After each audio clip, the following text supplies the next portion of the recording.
Well, good morning, good afternoon, or good evening, however this might find you. Welcome to Riffing on Main Street, and I am the proud president of Dean College, and I like to bring in folks from in and around Franklin to just have a conversation. And today, I'm honored to be joined by our Chief of Police, Chief Lynch. I was going to say T.J. Lynch, but Thomas J. Lynch. Chief Lynch joins us. Thanks for joining us today. Thank you for having me. All right. Well, I always like to just get a sense as to where folks are from. And I certainly want to know how you got into policing and some of the changes you've seen over the years since you've been here. Sure. Grew up in Brookline.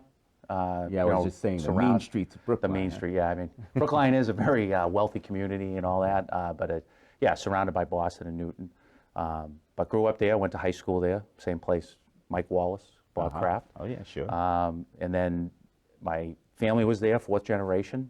Things got a little expensive. My parents decided they wanted something a little different, a little more room maybe, and they decided to move to Franklin in 1992. And I was like, Franklin? I just never heard of it. Where is it? You hadn't heard of Franklin? Never heard of Franklin. And they said it was 2 towns over from where the Patriots play. And I said, well, I heard of Foxborough. Who hasn't heard of Foxborough? That's right. Even though at that time the Pats weren't that good. No, they weren't. Well, those the Grogan years? I can't remember. Oh, yeah, absolutely. And then so moved down here while I was in college at Suffolk University. I graduated, immediately went to Suffolk University, and they moved down here in 92, and shortly after that I graduated college in 1992. So I moved down here with them, and while I was in school, my goal was to become an attorney. Okay. I really wanted to go to law school. I was at Suffolk University, which was known for a program where you could go through several, 3 years. If you had good grades, you could go. Right. But at that time in the early 90s, they were turning out lawyers pretty heavily. And some professors kind of said, well, maybe you're thinking of something else. And I always had an interest in law enforcement. I was altruistic, is the way my parents would say. And I just made the decision that I wanted to go into law enforcement, and I got on the civil service. My parents lived in Franklin, and at that time, Franklin was the fastest growing town in Massachusetts. From like 91 to 96, most building permits issued. And I was lucky enough that I was scored well enough on the civil service exam, and I got on the job in 1996. Wow. Okay. And you stayed with it for how many years? It's 28 years now, 1996 to now. Yeah. A little less than 28. It'll be like April. So what would you say is that sort of thing that just draws and keeps you with police work and policing? I personally, I think police work is the greatest profession in the United States. That's my opinion. It's a job in which every call for service is related more often than not to you helping someone. It might not be the home run that you envisioned maybe when you were idealistic and first started. Sure. But every accident you go to when somebody's injured, even if they're not hurt, you're still there to, kind of make them feel better. They just seeing you, they're like, okay, the cavalry is here. Somebody's here to help. That's what always drove me. It's what continues to drive me now. I have a bigger platform now as the chief to kind of drive policy and hopefully get the resources that we need. And the town has been fantastic in doing that to just deal with whatever the situation is at the time. Like now we're dealing with mental health related issues more than we ever have.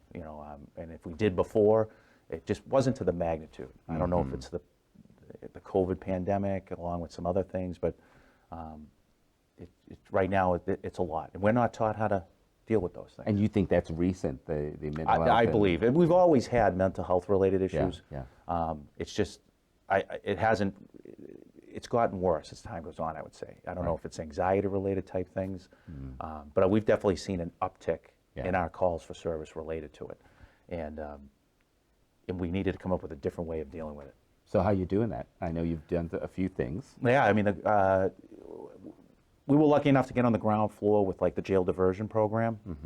Don't particularly like the name of that, but that's what they called it. Sure. And really what the jail diversion program was having trained clinicians that would actually ride with the officers, respond to calls for service that were mental health related, so that we have that trained individual that has way more training and experience dealing with people with mental health issues than we do. And of course, they're helping to train us even more as we go along.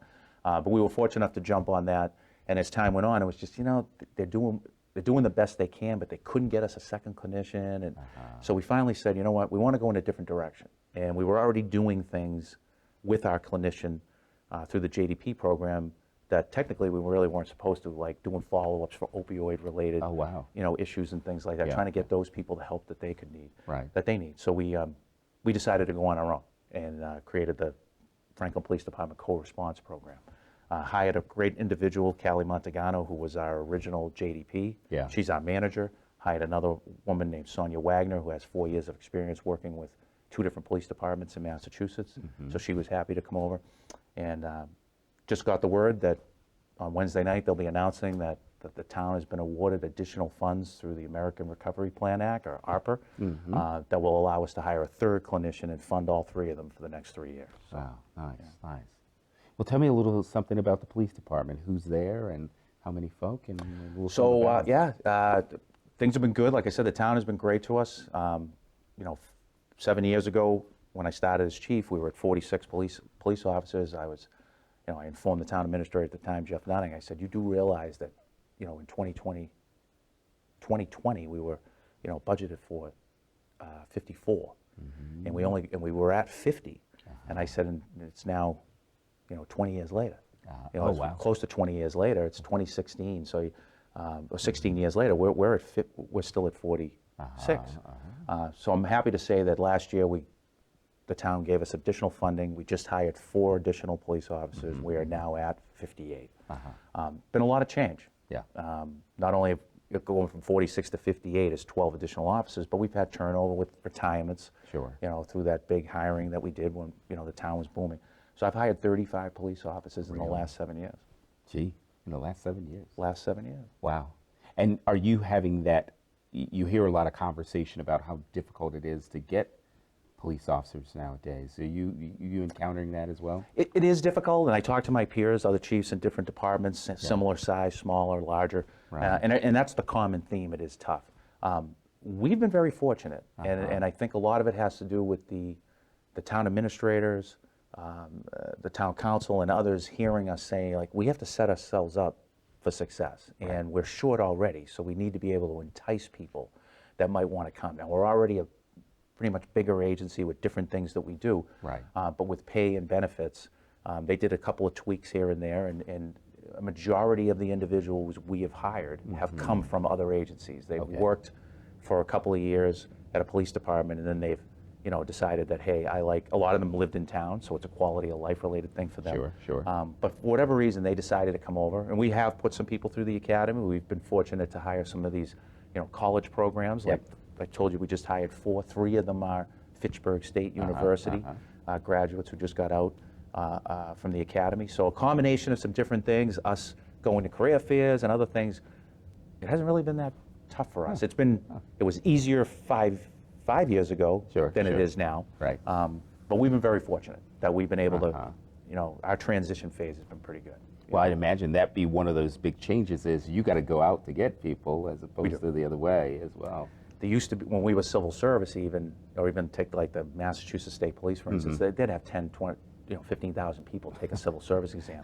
That's not happening anymore. Oh, wow. I mean, there's the number of people that want the job, or maybe those that still feel they want it, but because of some of the negativity surrounding it, have decided that I don't know if I want to. It was always, you're working on weekends. Yeah. You might get forced to work. Yep. The pay isn't exactly tremendous. Right, It's not bad if you want to work extra, but you got to put in the extra hours. And now on top of that, there's some negativity from the public, depending on it. And we're trying to get through that. I think the profession in general is doing a good job at that. They recognize it. We call it the pendulum. Swings one way or the other, and we're hoping that at some point, we can get back to where we feel that we should be. That people do respect us because we do respect them. Yeah. And what are some of those other big changes you feel like you've seen in the last 28 years with? I think we're doing a lot better in certain respects. I remember when I graduated from the academy, I did a 4-week field training. So I got out of the academy, I did 3 weeks. I did a week of day shift, afternoons, and then overnights. And then on day 1, week 4, I'm out on a cruiser all by myself. Oh, now, 15 years before that, I don't even think they did any field training. You just went right out there. Now it's 13 weeks. So you graduate, you do 13 weeks with a experienced, field training officer, an FTO, who you start with that FTO, you end with that FTO. You'll have others in between. Sure. You have a shadow phase where you're on your own and there's an officer and an unmarked vehicle just watching and you see your interactions, this and that. We follow up with them throughout the year. So things like that, where there's definitely, our training is way more robust than it has ever been. Just the hours that we put into it, the classes that we send, our budget is a heck of a lot, larger than it was back when I was a lieutenant, running the training and trying to, get what I could for the men and women of the department. The town just didn't have the funding, or it just wasn't a priority as it is now. So that's definitely one of the biggest ones. Mental health related calls for service being one of the largest numbers. I mean, we just did a survey recently with the, with residents. Yep. It was online. About 400, 500 plus people ended up doing it. And they hit it right on the head. Number. Yeah, they got it right. They out of these 20 incidents, call for service related things, what do you think or what do you believe are the issues that we're dealing the most with?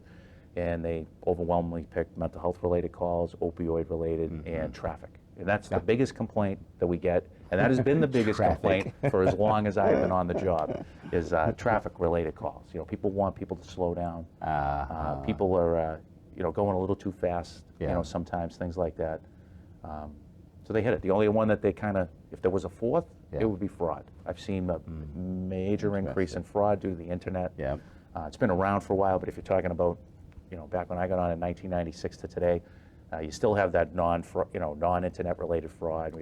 Like poor elderly are always, sometimes getting, the victim of being scammed and so forth. But we're working with the senior center to try to, make sure that they understand those things. But fraud would be the fourth, pretty big one. So what keeps you up at night? The unknown. Yeah. The hoping that our community never becomes, the victim of some of the things that we've unfortunately seen across the country, like active shooter incidents, lone wolf terrorism, things like that. Because I mean, let's face it, our community is continuously rated in the top 10 of cities. That's right. Granted, it's only 6 NIBRS categories, and it gives a little skew. Are we busy? Yes, but just like most communities in Massachusetts, we don't have a lot of violent crime in Franklin. We do have some property, we have property crime, we have some other stuff. But something like that hopefully will never occur, never occur again. Right. It's been too close being like Lewiston, and some of the other communities, Lewiston, Maine, that just recently had, something like that hopefully it'll never happen. And there's, unfortunately, there's not, we do what we can, but there's not a lot we can do about something like that. Yeah, that's right. That would be the thing that would keep me up at night. Yeah, I hear you. So we're in process here at the college of looking at the next decade and where we want to be, or at least 10 years out where we want to be. And I'm also doing some work with Franklin Master Planning Committee, the refresh there. What would be some of those things, particularly for the college, that you'd say, Ken, here's some things I'd expect you to look at and maybe incorporate into the future for Dean? I've seen a couple of programs, if I'm looking from a law enforcement perspective, but I've seen a couple of programs in Massachusetts that I think Dean would be a possible fit for. I'm all ears. They're not here. Yeah. So you look at, like I said, there's the Fitchburg State University program in which it's called 4+1. So they go in for 4 years, and then when they graduate, as soon as they graduate, they immediately attend an academy on campus. And on campus. And it's, instead of it being 23 weeks, like the normal academy that people, we send people to without the program, they've done 6 of the weeks of the academy during the 4 years that they've been there. So it's a 17-week academy. And when they graduate, they're being fought over for by police departments. Like I said, I hired 3 of them. If I, had more positions available, I would have tried to get more. But they were already hired. Everybody else was already hired. The other one is Merrimack. Merrimack College also has a program a little different. You don't have to. You have your undergrad. Right. But now you're looking, it's just called the police program, and then they come on campus, they go for a year. Right. And then when the year ends, it includes going to the academy, they have their master's degree, and they have a recruit academy certificate. So now they're ready to basically be hired, from anywhere in Massachusetts. The Quinsignment also has one, but I'm not as familiar with it. It's more of a night program, something for people I think that work during the day that are looking, for a similar program to get them a leg up to be able to, break through to be into the law enforcement profession. But that's something, like I said, there's nothing around here. I like that. And looking I've into always it. said, I think it might not, I think it would be some, I know you have a robust criminal justice program. We here. do, but for something more like that, for police and fire, it could be really good. Sure. That'd be one thing. Yeah. Absolutely. How about for the town? What are some of those things as we, I look at economic development and housing in particular, but are there some things you think about as we start to look future that you say, I think here's that what the town's got to do? I've always thought that Dean's been a great partner with the town, always. I think they've always moved in that direction. Yeah. I don't know. I mean, if you guys were to expand, the question would be like, where would you go? Yeah, I know where we're going to go. That type of thing. But Yeah. no, I think programs like that. I think any time we can collaborate, both as the college and the different departments within Most certainly. within the department. I know you work. I hear from Alicia Audi, the director of the library. Right. She's ecstatic with some of the things that have occurred. Yeah. I'm sure there's other. I know there's others that have probably happened as There's well. good stuff. But any kind of collaboration that the town and Dean can do, I think it's just good for both, the town and the college. So I know that that's going to continue on because I know Yeah, you put some efforts absolutely. into doing those things. Absolutely. So what's that thing you say? I wish people in Franklin would do less of. Speed. Oh, yeah. I mean, take your time getting from where you're going. It's Yeah, not yeah. going anywhere. It's, Right, true. I mean, leave a little bit earlier. Just try to keep we're trying to keep the accidents down. Yeah, I that's mean, big. When you get in an accident and speed is above where it's supposed to be. Yeah. That's when the injuries occur. Mm-hmm. If you're doing the speed limit and something happens, usually it's not going to be Right. as bad. But I mean, just keep the speed down, and just take your time. So don't get as upset over things. True. That's what I'd really like I said. If everybody did that, then we wouldn't be getting as many calls, and complaints, which is what we strive for. So and we can't do it. We cannot be everywhere. There's no way we can support what I call cannot. ticket out of it. That's true. It's just not. We're looking for voluntary compliance, and we Yeah. can't do that without Right. everybody else. Well, I was talking to Chief McLaughlin, fire chief here, and one of the things he said is, I want people to stop texting and driving at the same time. That's a as big well. one as well. Yeah, no, I mean, just anything, texting and driving is Yeah. tough because he's the one dealing with taking those people. That's when the accidents get really bad because Yeah. you're not hitting the brakes. You're running right into somebody from behind, Right. without, putting the brakes on and so forth. And that's where the injuries are really happening. And same thing, it's like, can't that text wait till you get back? Right, I know we all find ourselves possibly looking at it, yeah. but just wait. I just realized that my phone, and I must have done this, it will not let me do it if I'm in a moving car. And I discovered it because I was a passenger in a car, and I was trying to do some texting and emailing and couldn't do it. Wouldn't do it. It sensed that we were moving, and it's like, nope, not going to let you in. Not a bad thing. And I put it down. I said, okay, great. Yeah, because it's not a bad thing. Because if the dings aren't going off, then you're probably, unless you're trying to do something on your own, then you're not going to go grab it. You're not going to have that, Yeah. desire. Well, geez, I guess I got to grab it. One more time. Right? So I always like to, over the break, I'm always asking people as I chit chat with folks, I'm always looking for recommendations, things I should read, watch, look at, anything else. What would you recommend? Give me a recommendation or so. Read, watch. I'm trying Listen to think. to, whatever it might be. I don't know. I'm trying to.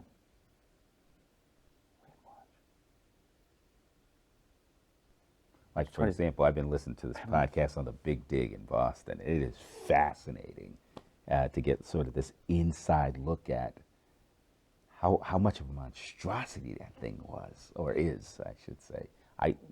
You knew that much, but these reporters really expanded out. It's like, holy cow. Oh, that'd be interesting. I'm just trying to think. This time of year especially, I concentrate is on like hunting related. Oh, well, that's 'cause I'm a big hunter. Are you really? I am. Where do you do that? I actually do it behind my house. Oh, really? Here in What- Franklin. Well, I live in Franklin, but Yeah, my yeah. backyard is Rentham. What are you catching? White-tailed deer. Wow. Coyote. Wow. I came back from a 2-week trip to Maine. Yep. We have a place up in Maine. Yeah. And so we went up there. The family had Thanksgiving up yeah. there. My kids were back from school. Right. And it's a tradition. I've had Thanksgiving in Maine pretty much every year for the last 28 years. Right. My buddy had a place up there before me. He used to invite us up there. So it's just one of those traditions and all that. And so most of the reading I'm doing is Bow Hunt Magazine and a few other things. So you do just trying to. bow? You do I bow? do. I like to do bow as well as rifle up in Maine, shotgun Yeah, down here, and then now it's black powder season. But Right. I happen to do so well that I'm tagged out. So if you bag a deer, do you eat it too? Absolutely. Venison's Any great hunter, stuff. any hunter that doesn't actually eat what they harvest, or at least give it to people that would, Right. is not. Yeah, there's no ethics in that. Got it, I mean, got you got to. So Yeah. no, we do. I bring it to a butcher over in Hopkinton, all who right. does a great job, Marina and Sons, and then Oh, wow. they take care of it, and then I keep enough for myself and my son who like it. My wife and daughter aren't too fond. Yeah, yeah. And then give the rest of it away to friends of mine that Yeah. enjoy it, Right, right. or the hunters that weren't as successful. A little trash talk there. I also see in Massachusetts there are pools for folks who just need food that they give deer. There is. I'm very happy to have learned that Massachusetts finally did. Years ago, I went to the food pantry and I said, "Hey, I have a lot of Yeah. nutritious, good for you, Yep. low in fat venison. Yeah. Will you take it?" And they're like, "No, we can't unless it's been processed by a butcher." And I'm like, "Well, it has. It No, it has has, to be right. stamped by a plate. Like it had to come from like the supermarket. So I can go down and grab beef out of the supermarket, but you won't take it from a butcher that did it." And they were like, "No." Well, recently I just happened to see on a Mass Wildlife website that they now do like Hunters for the Hungry. Maybe that's what I'm thinking That's about. exactly Yeah, right. Now yeah. in Maine, Hunters for the Hungry is huge, Right. and people do Right. it all the time. Anything extra you have, or Mm-hmm. if you want to continue to hunt, but you're like, I don't need the meat, so why would I continue to do it? Well, no, I can do it, and then I can give it to the Hunters for Got the it. Hungry's program, and they do a fantastic job taking care of people and providing, that nutrition, venison. I don't think a lot of people realize that it's very good for you. Very If you're talking about lean. grass-fed and no hormones and all that's right, that, no, that's they're right. they're wild animals, and especially here in like Massachusetts, especially within 495, there's just not enough hunters and there's no natural predators. Yeah. And so the deer population is basically increasing beyond what the biologists would like to see, Sure, which sure. is about 12 to 18 deer per square mile. It's, wow. in some places it's well above that, like down in the Blue Hills, Yep. in like Canton and all down there. They're over 100. So they're basically destroying the forest, everything, from as high as they can get on their legs down. They've Yeah. just decimated it. So Yeah, my dad used to be a big hunter, and he would give. This was in South Carolina, but he would give a lot of it away just because my mom and my brothers, and it's just my dad and I would eat it. So Exactly, yeah. So he Just he my gave a son lot and of it me. away. Yeah. He says, "Yeah, I got to do something with this, but your mother's not going to eat this." And so he would find some folks that he would make sure needed it would have it. Oh, that's great. It was always good. I was a lousy shot myself. I could never get it done, and he would step in and get it done. So, well, good. Well, Chief, thank you so much for joining us. I really for having me. appreciate it. And I hope that you'll join us again on another episode. This has been a really wonderful one with Chief Lynch, who's joined us. And we're in a season right now where I have to also say happy holidays. Happy holidays, everyone.